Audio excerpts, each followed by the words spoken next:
back there. Yes, please. No, quite the opposite.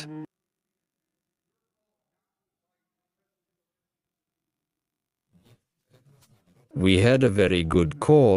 President Zelensky was on the line. I would rate it a 10. He is very friendly. I met with the leaders because I was at NATO. And I raised the percentage from 2 to 5. 2% didn't pay, but 5% are paying now, which amounts to trillions of dollars in defense potential. I was always going to meet with President Putin, and after that I am going to call the leaders and President Zelensky. I'll call Zelensky, then possibly other leaders. The second meeting will likely be more productive, as we clarified our positions and plans in the first. This is Biden's war, not mine. He dragged us in, which shouldn't have happened. There wouldn't have been a war if I were president. But it is what it is, and I'm here to fix it. I'm here to stop the killing. 7,213 killed last week. Mostly soldiers, but the missiles hitting cities also need to be stopped. But mostly it's Ukrainian and Russian soldiers. They're not American soldiers. But if I save lives, that will be a great thing. I stopped 5 wars in the last 6 months, and besides that, we destroyed Iran's nuclear capability, completely eliminated it. By the way, that word turned out to be correct, because some members of the press doubted whether it was actually destruction. If the first meeting goes well, we'll have a quick second one. I'd like to do it almost right away. There will be a meeting between Putin, Zelensky, and me, if they want it, and it will be a meeting where there could possibly be absolutely full-fledged work. A lot can be achieved at the first meeting. It's an important meeting. It lays the groundwork for the second meeting, and the second meeting will decide everything, if the second meeting takes place. But it's possible that there won't be a second meeting if I consider it inappropriate due to the lack of necessary answers. Yes. There are a few key principles that Emmanuel just touched on about Friedrich, about how he led the phone conversations we had earlier. First of all, and this is obvious, there can be no negotiations about Ukraine without Ukraine. This has always been a core principle of this group, and I know Volodymyr, who is on the line, will make this clear. And along with that, international borders cannot and should not be changed by force, and again, this is a long-standing principle of this group. And along with this, any discussions about borders, diplomacy about a ceasefire, must be accompanied by reliable and lasting security guarantees, ensuring that any peace, if it can be achieved, is a durable peace, and that Ukraine can protect its territorial integrity as part of any deal.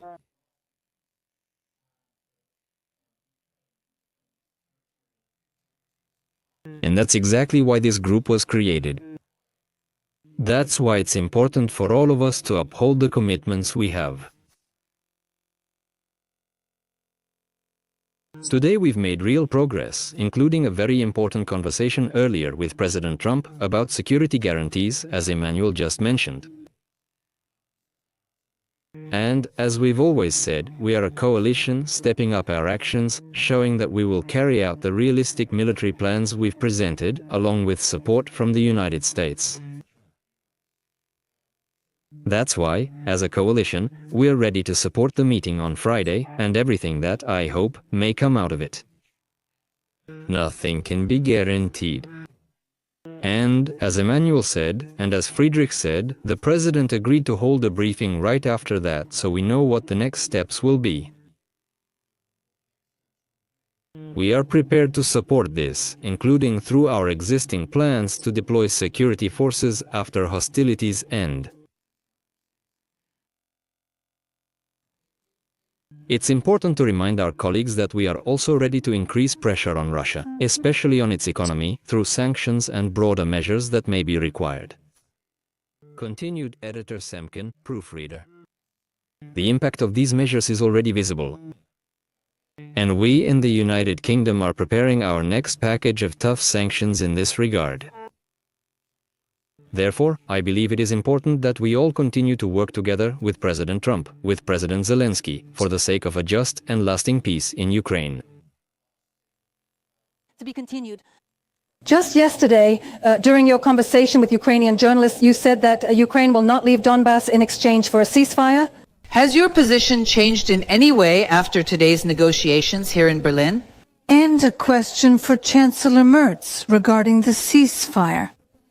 Is the lifting or easing of sanctions against Russia a possible condition in the event of achieving a ceasefire?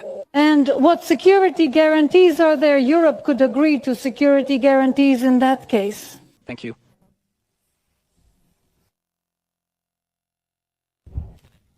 Thank you. Thank you for the question.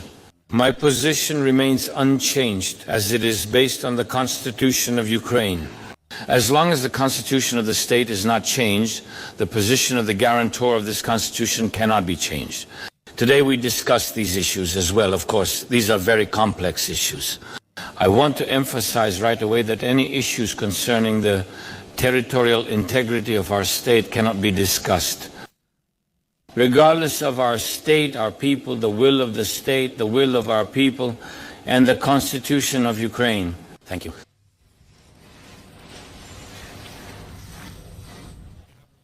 Of course. We talked about the truce today, of course. President Trump said that this is one of his priorities in his conversation on Friday with the president. Putin. I really hope that some kind of agreement will be reached. Because so far, all the conversations that have taken place with Putin over the last 3.5 years have ended. Only with him. Was strengthening the military. presence, intensifying attacks. That's why Those conversations mean nothing. didn't bring anything. We assume that President Trump will try to push this through.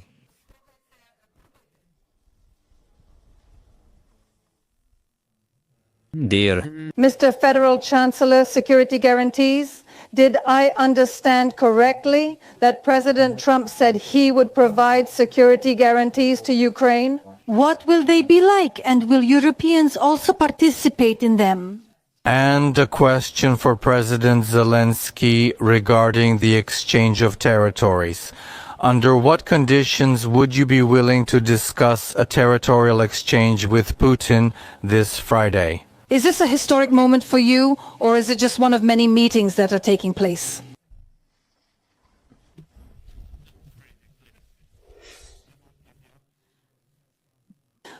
Security guarantees, we talked about them briefly. We know that Ukraine needs security guarantees, and that's why I mentioned it in my statement, that the Ukrainian army must have the ability to defend its homeland and continue to protect its country. What will these guarantees be?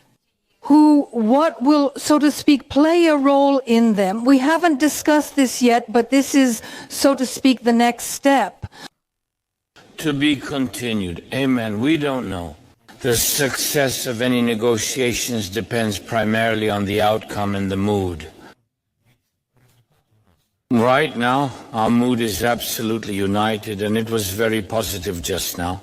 All partners demonstrated one voice, one desire, one set of principles, and one vision. This mood is already an important step forward. As for the historic nature of the moment, I wouldn't want to use such loud words right now.